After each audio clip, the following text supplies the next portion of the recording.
Oi, gente, estamos de volta, né? Com o objetivo agora de trazer a vocês mais uma informação relacionada ao SAT-GILRAT, né? Essa contribuição destinada ao financiamento dos benefícios concedidos, não é? Em virtude do grau de incidência de incapacidade laborativa decorrente dos riscos ambientais do trabalho. Vejam vocês o seguinte, tá? Eu tenho aqui, tá? Uma indústria têxtil A, tá? Tenho aqui uma indústria têxtil B. Considerando que as duas, tá, são do mesmo segmento de atividade econômica, certo? E eu verificando que a maioria desses trabalhadores, os empregados aí das empresas, estão em atividade, né, na área de produção têxtil, vamos chamar assim, tá? Nós teríamos um enquadramento, tendo em vista a atividade preponderante, num grau de risco considerado grave, tá? Eu não estou muito preocupada aqui, tá, em estar apresentando para vocês o exato grau de risco da atividade X ou Y. Me interessa muito mais aqui a lógica. Então, veja só, como a maioria dos trabalhadores, dos empregados aqui estão, né, em atividade têxtil, essa empresa estará contribuindo com um SAT, seguro de acidente de trabalho, de 3%. Já a B, mesmo segmento, e também, tá certo? A maioria dos seus trabalhadores, tá? O maior número engajado em atividade têxtil, estará contribuindo sobre a remuneração dos seus empregados com um seguro de acidente de trabalho de 3%, tá? Como é que o Ministério da Previdência, ele chega a esse entendimento de que determinados segmentos devam estar, tá, numa situação de grau de risco grave, outros em grau de risco médio, outros em grau de risco leve? Vejam, a Previdência Social, ela recebe das empresas que são obrigadas a comunicar o acidente de trabalho, as CATs, Comunicações de Acidente de Trabalho, que permitem um controle estatístico e epidemiológico da ocorrência de acidentes de trabalho, lembrando que nesse grupo estarão também as doenças do trabalho e as doenças profissionais. Então vejam, através do controle via CAT, que são recebidas, tá? Através também do controle da ocorrência de benefícios acidentários concedidos a indivíduos provenientes de determinados segmentos de atividade, tá? Também se sabe que não é só o número de benefícios acidentários que importa, é importante ver qual é a gravidade dos acidentes que podem provocar maior ou menor afastamento, mas o fato é que é possível fazer uma espécie de ranking, tá, de segmentos de atividades econômicas e o grau de risco, porque aí eu tenho uma condição de comparar determinados segmentos econômicos, tá? Em determinados segmentos, a ocorrência de acidentes, a concessão de benefícios acidentários é muito mais frequente do que em outros segmentos. Então, eu consigo definir se aquele segmento, na medida em que os empregados de uma empresa estejam preponderantemente naquela atividade econômica, a empresa deve pagar 3%, tá? Então, eu vou ter, por exemplo, uma indústria pesada, tá, enquadrada num segmento onde o grau de risco da atividade do segmento, tá, é grave. Agora, se eu tenho, por exemplo, uma venda, né, uma empresa que trabalha com venda no varejo, tá, de bijuterias, tá, você vai ter aí uma situação do segmento onde o comércio varejista é um setor onde, em geral, o grau de risco, tá, é menor, a incidência de acidentes, de doenças é menor. Então, num primeiro momento, a preocupação, tá, foi de enquadrar atividades, tá, de modo a definir o correspondente grau de risco. Esse grau de risco vai dizer respeito ao segmento como um todo. Então, indústria têxtil A ou B estarão pagando 3%. A até determinado momento, independentemente do gerenciamento dos riscos ambientais feito por A ou B, essa poderia ser extremamente cuidadosa, extremamente zelosa quanto a questões de normas de higiene, segurança do trabalho, gasta com medidas administrativas, com proteção do trabalhador, tanto tecnologia de proteção coletiva quanto proteção individual, tá? Enquanto essa, no mesmo segmento, também obrigada a contribuir com o seguro de acidente de trabalho de 3%, essa empresa aqui, tá? Ela não é muito preocupada com proteção do seu empregado, ela não quer despesas, tá? Com medidas administrativas, enfim, tá? Muitas vezes, inclusive, desobedece normas de higiene e segurança do trabalho.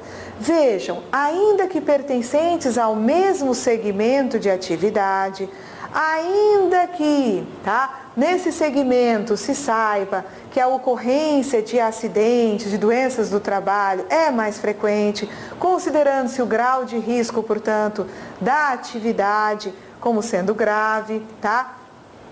Se teve uma alteração importante nos últimos tempos, tá? Nas seguintes condições: aquela empresa que demonstre gerenciar riscos ambientais, estar preocupada com a proteção do trabalhador, ela vai poder ter uma redução de até 50% da alíquota que ela paga. O que eu digo a vocês é o seguinte, que uma empresa que paga 3% poderia ter uma redução de modo a pagar até 1,5%. E aquela empresa que não gerencia riscos ambientais, que não está preocupada com saúde e segurança do trabalhador, poderia essa empresa ter o seu SAT aumentado em até 100%. Então vejam vocês o seguinte, tá? O propósito é esse, não é? Onde o segmento, tá, paga 1%, tá?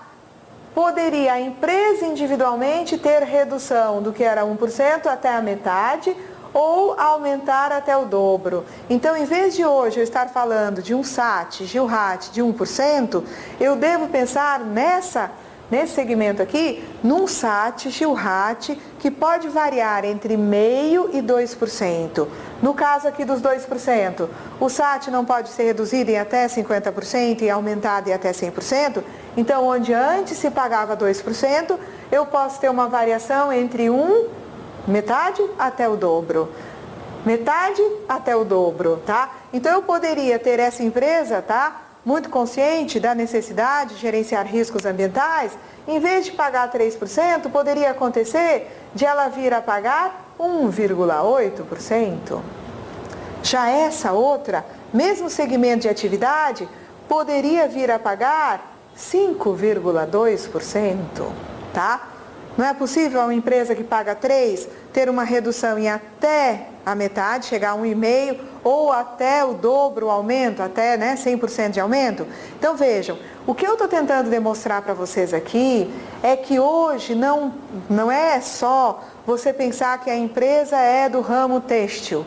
O fato é que cada indústria têxtil, em face do gerenciamento dos riscos ambientais, tá, das medidas de segurança que ela passe, a adotar, ela investe em gerenciamento de riscos, ela pode ter um enquadramento individual que lhe diz respeito em face desse gerenciamento. Olha, 2 indústrias têxteis, tá? Eu teria uma pagando 1,8%, outra pagando 5,2%.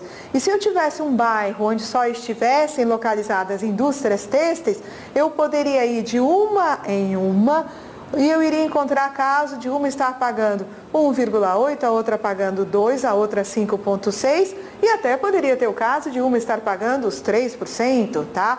Porque, o que acontece, tá? Nem aumentou, nem diminuiu, em face de que eu consigo chegar nesse percentual individualizado para cada empresa, tá? Mediante a aplicação do FAP, Fator Acidentário de Prevenção. Esse fator acidentário de prevenção, ele é obtido, tá, a partir de 3 variáveis. Primeiramente, o número de benefícios acidentários concedidos a trabalhadores daquela empresa em particular.